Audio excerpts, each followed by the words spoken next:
এবার বাংলাদেশ এশিয়া কাপের সেমিফাইনালে খেলবে চিরপ্রতিদ্বন্দ্বী ভারতের বিপক্ষে। আছে অনেক বড় রেকর্ড হওয়ার সম্ভাবনা।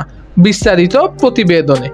নারী এশিয়া কাপের ফাইনাল নিশ্চিত করার লক্ষ্যে আগামীকাল শুক্রবার ডাম্বুলা আন্তর্জাতিক স্টেডিয়ামে টুর্নামেন্টের প্রথম সেমিফাইনালে শক্তিশালী ভারতের মুখোমুখি হবে বাংলাদেশ দল। গ্রুপ এ থেকে চিরপ্রতিদ্বন্দ্বী পাকিস্তান সহ সব ম্যাচ জিতে সেমিফাইনালে জায়গা করে নেয় ভারত। অপরদিকে গ্রুপ রানার্স আপ হয়ে সেমির টিকিট পায় বাংলাদেশ।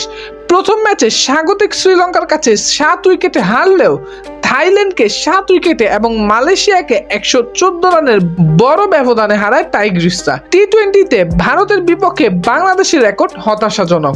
এ পর্যন্ত মাত্র 3টি জয় ও 19টি ম্যাচে হেরেছে তারা। তারপরও গত 2 বছরের পারফরম্যান্সের কারণে ভারতকে হারানোর আত্মবিশ্বাস যোগাচ্ছে বাংলাদেশকে।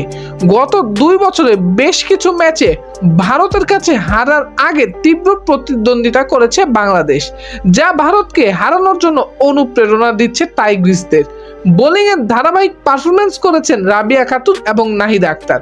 এছাড়া অধিনায়ক নিগার সুলতানা জ্যোতি এবং ওপেনার মুর্শিদা খাতুনের পারফরম্যান্সের উপর নির্ভর করবে বাংলাদেশ। নিজেদের সর্বশেষ 10 ম্যাচে জ্যোতি 236 রান এবং মুর্শিদা 8 ম্যাচে 208 রান করেছেন। এদিকে রাবিয়া 9 ম্যাচে 14 উইকেট এবং নাহিদা 10 ম্যাচে 13 উইকেট নিয়েছেন। সুপ্রিয় দর্শক, সেমিফাইনাল নিয়ে আপনাদের মতামত কি তা অবশ্যই কমেন্ট করে জানাতে ভুলবেন না।